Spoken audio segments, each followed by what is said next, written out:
न झूठ, हमेशा सच के साथ 2-2। देखिए मेरे साथ 2-2, सोमवार से शुक्रवार रात 9 बजे सिर्फ डीडी न्यूज पर।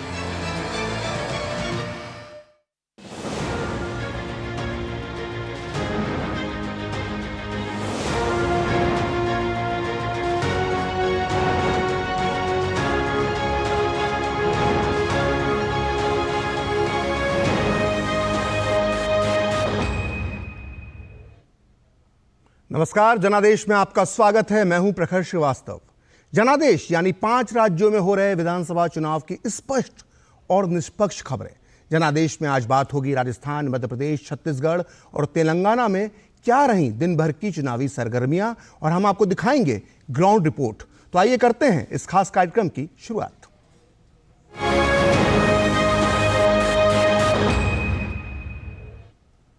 प्रधानमंत्री नरेंद्र मोदी ने आज छत्तीसगढ़ और मध्य प्रदेश में चुनावी हुंकार भरी। उन्होंने छत्तीसगढ़ में मुंगेली और महासमुंद में चुनावी सभा की। वहीं मध्य प्रदेश में उन्होंने बड़वानी में एक विशाल चुनावी रैली का आयोजन किया। छत्तीसगढ़ में पीएम मोदी ने कांग्रेस की बघेल सरकार को भ्रष्टाचार के मुद्दे पर जमकर घेरा। पीएम ने कहा कि सीएम बघेल ने प्रदेश की जनता को इतना लूटा है कि उन्होंने इस पैसे से दिल्ली के कांग्रेस नेताओं को भी खरीद लिया है। पीएम मोदी ने यह भी कहा कि महादेव सट्टा ऐप में 508 करोड़ रुपए का जो घोटाला हुआ है, तो कांग्रेस को यह बताना होगा कि लूट की इस रकम में से सीएम बघेल को कितना हिस्सा मिला है।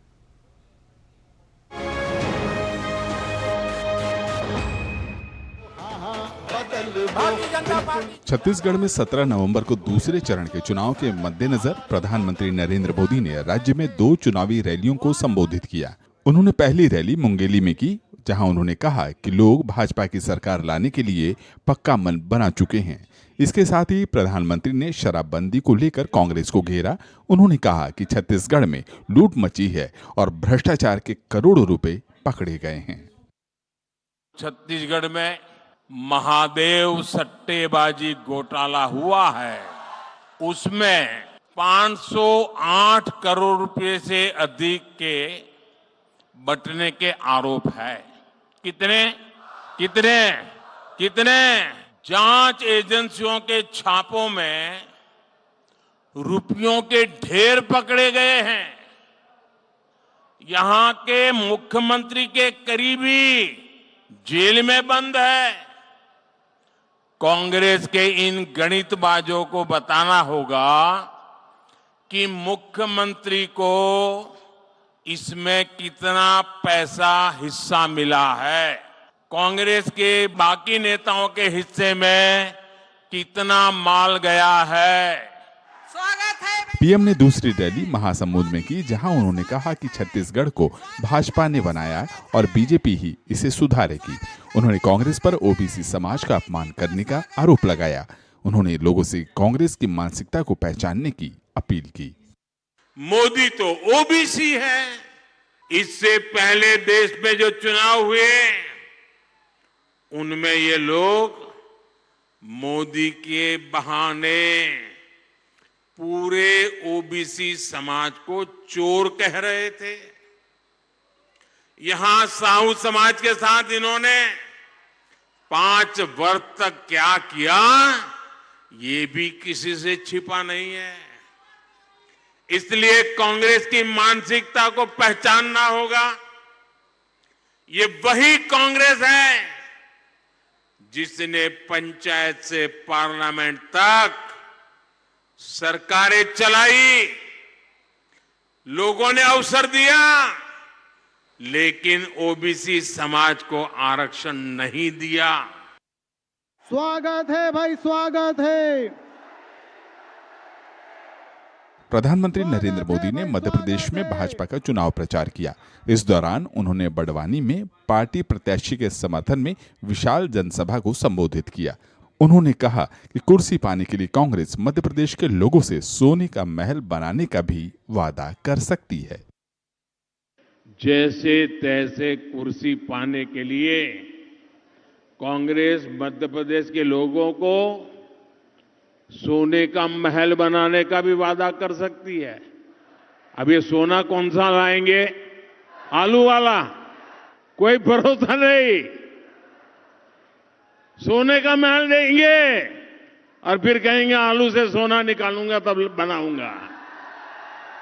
लेकिन सत्ता मिलते ही कांग्रेस आपको भूलकर लूट का कारोबार शुरू कर देगी। इसलिए मध्य प्रदेश के लोगों को, नौजवानों को पहली बार वोट डालने जा रहे युवाओं को बहुत सतर्क रहने की जरूरत है। प्रधानमंत्री मोदी ने आरोप लगाए कि कांग्रेस की सरकार जहां भी जाती है वहां अपराध चरम पर पहुंच जाता है। उन्होंने कहा कि कांग्रेस के राज में दंगे फसाद आम हो जाते हैं। उन्होंने हिमाचल प्रदेश और कर्नाटक में चल रही कांग्रेस की सरकार के कामकाज का उदाहरण दिया। प्रधानमंत्री ने कहा कि कांग्रेस के शासन में वहां की स्थिति पूरी तरह से चौपट हो चुकी है। ब्यूरो इनपुट के साथ धीरज अश्वनी और अभिषेक सिंह की रिपोर्ट, डीडी न्यूज।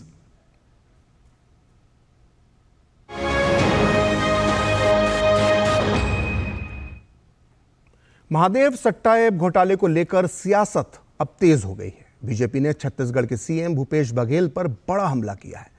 बीजेपी के राष्ट्रीय प्रवक्ता गौरव भाटिया ने कहा है कि सीएम बघेल के सट्टा कारोबार और भ्रष्टाचार पर कांग्रेस नेता सोनिया गांधी और पार्टी अध्यक्ष ने चुप्पी क्यों साध रखी है।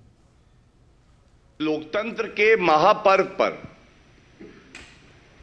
कोई वातावरण को भ्रष्टाचार से प्रदूषित कर रहा है तो वो व्यक्ति है भूपेश बघेल जी, मुख्यमंत्री। और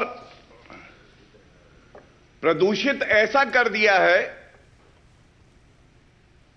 कि लूट खसोट भ्रष्टाचार के नए कीर्तिमान बनाए जा रहे हैं और खट्टे डकार एक होते हैं, सट्टे के डकार आ रहे हैं। घबराए हुए उनको भी आभास हो गया है। छत्तीसगढ़ की जनता ने मन बना लिया है, कांग्रेस की सरकार जाने वाली है। छत्तीसगढ़ के मुंगेली में प्रधानमंत्री मोदी को सुनने के लिए बड़ी तादाद में महिलाएं भी आई थीं। इन महिलाओं ने कहा कि बात 33% आरक्षण की हो या उज्ज्वला कनेक्शन की या फिर नल से जल की सुविधा हो, अपनी हर योजना के माध्यम से पीएम ने महिलाओं के आत्मसम्मान में इजाफा किया है। महिलाओं ने यह भी कहा कि कांग्रेस की मुफ्त की योजनाएं सिर्फ एक छलावा है। इन महिलाओं से बात की हमारे सहयोगी धीरज कुमार ने।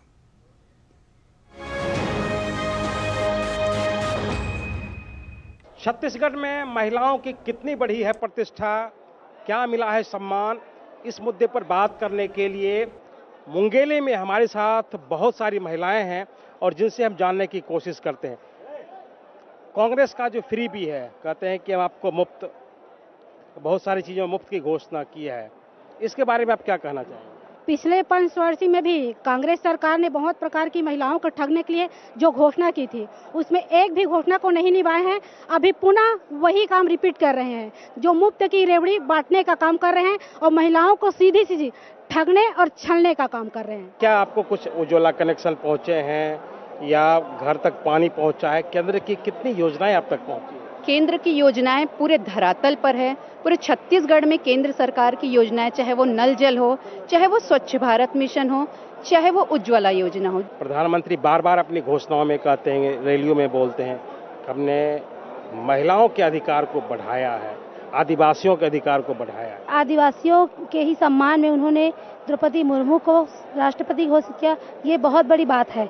उन्होंने महिलाओं के लिए ही नहीं पूरे भारत के लिए बहुत अच्छा ही कार्य किया है। मोदी जी हैं तो सब मुमकिन है। अच्छा, एक जो बात बार बार कही जा रही है 33% आरक्षण, इसको आप क्या मानते हैं महिलाओं के? जी, मैं इसको बहुत बड़ी उपलब्धि मानती हूँ महिलाओं के लिए, क्योंकि हमारा देश तो 75 वर्ष पहले आज़ाद हो चुका था, लेकिन आज कोई प्रधानमंत्री महिलाओं के बारे में सोचा तो वो हमारे देश के यशस्वी लोकप्रिय प्रधानमंत्री नरेंद्र मोदी जी ही ने सोचा। एक और जो बात वो की कही जा रही है कि जो महिलाएं हैं वो तेंदुपत्ता की महिलाएं हैं, जिनका जीवन बहुत मुश्किल में था, उसके लिए थोड़ी घोषणाएं हुई, इसमें आप क्या कहें? जितनी भी बहनों के लिए तेंदुपत्ता के लिए जो घोषणा हुई है भारतीय जनता पार्टी के घोषणा पत्र में, वो निश्चित रूप से जब भारतीय जनता पार्टी की सरकार आएगी, जब कमल का फूल खिलेगा, तो वो योजना धरातल पर लागू होंगे। जागरूक यहाँ की महिलाएं हैं और वो बता रही हैं कि कैसे जो केंद्र की योजनाएं हैं वो धरातल पर पहुंची है और किस तरीके से जो प्रदेश सरकार की जो योजनाएं हैं उनका क्या हाल हुआ है, आप सुन सकते हैं। कैमरामैन उत्तम सिंह के साथ धीरज कुमार, DD न्यूज़, मुंगेली।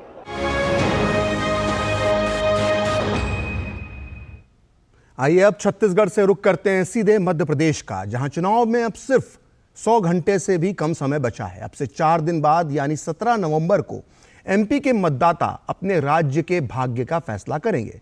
इसे देखते हुए यहां बीजेपी और कांग्रेस के बीच चुनावी